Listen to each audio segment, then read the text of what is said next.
Hi everyone, my name is Nomfuno Ntembu and this is my video essay.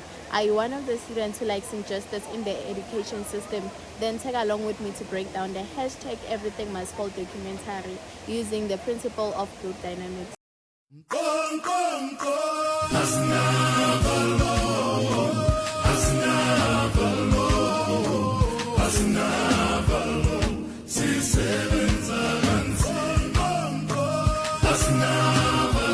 The hashtag Fees Must Fall social movement was a mainly student youth-led protest movement and the first of its kind in post-1994 South Africa. The movement was started by VET students after Vice-Chancellor Habib raised the tuition fees in October 2015 by 10.5%, claiming that he will decrease them only when the government promised to fund them more. The document did not only focus on fees must fall only, but acknowledges other activism that unpack like racism, patriarchy, outsourcing, poverty, privilege, homophobia, capitalism, and roads that evolved into a mass movement. Racism is identified due to the attention brought by the exclusion of poor black South Africans from higher education. Patriarchy is portrayed where at the Union Building a lady was in front fighting and a young man was asking her what is she doing there because she is a woman. We also see men lining up in front in the protest and women at the back. We see workers fighting for permanency because they were earning less and replaced every 6 months. Students who were poor would stand a long line for food so they would eat. White students had a privilege to education because their parents could afford the tuition fees and black students could not. Lesbians, transgenders, women and gay were also fighting for the necklands in their sexuality and wanted to be accepted and seen. Capitalism is shown by the demand for free education and fighting for commercialization of education, which is selling education for profit.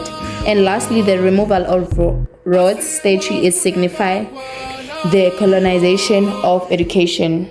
Collectivity is shown when students from different universities coming together acting as a unified force. They held mass meetings in big buildings like Solomon Mahlangu Building.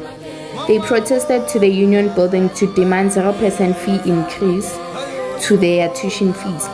Students and university workers came together to also fight for staff to earn better wages and to end outsourcing. Social influence as a group influence.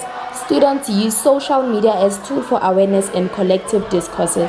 The hashtag Fees Must Fall enabled students across the country to coordinate protests and share information.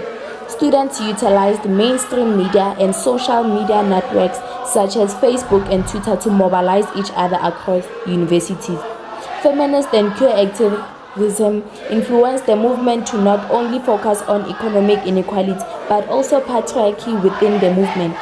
Protests done at VET were also done at UCT, which reached the critical mass, forcing the government to intervene.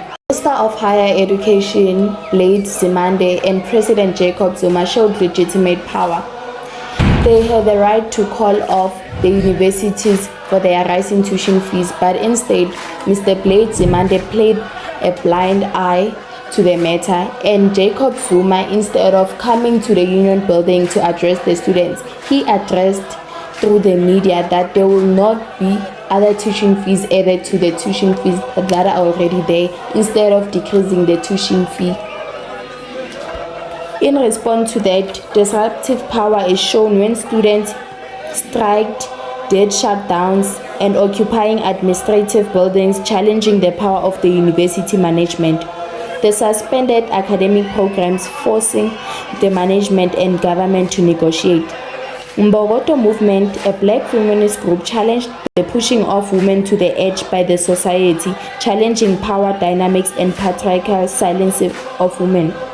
Also, we see coercive power being showed through Mr. Adam Habib. He called 1,000 Serbs to campus on students.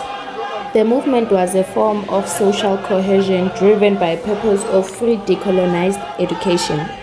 Social media created a network audience community, providing a sense of connectedness that connected diverse university settings. The movement, not having a single leader, became inclusive and allowed for immediate responses to university management and government inaction. Social support is seen where students made each other feel as if they belong. Emotional support is seen where females hugging one another, supporting one another while they were shirtless. We also see instrumental support where students would give each other food parcels, helping one another when they were short, hurt, or fell. We also see students helping low-income service workers, leading to #End Outsourcing campaign, which showed inclusive support because students fought alongside workers for insourcing.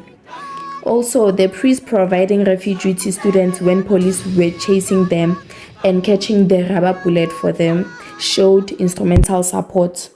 At the end, we saw buildings being vandalized, we saw libraries being burned, we saw cars being lit, all in begging for free decolonized education. In early 2018, the government did provide free higher education for students from low-income families, and outsourcing was also ended in other universities. Students were arrested, many denied bail. Shaira was shot with 13 rubber bullets. Mcebo Dlamini was also arrested and charged with serious offenses and was denied bail.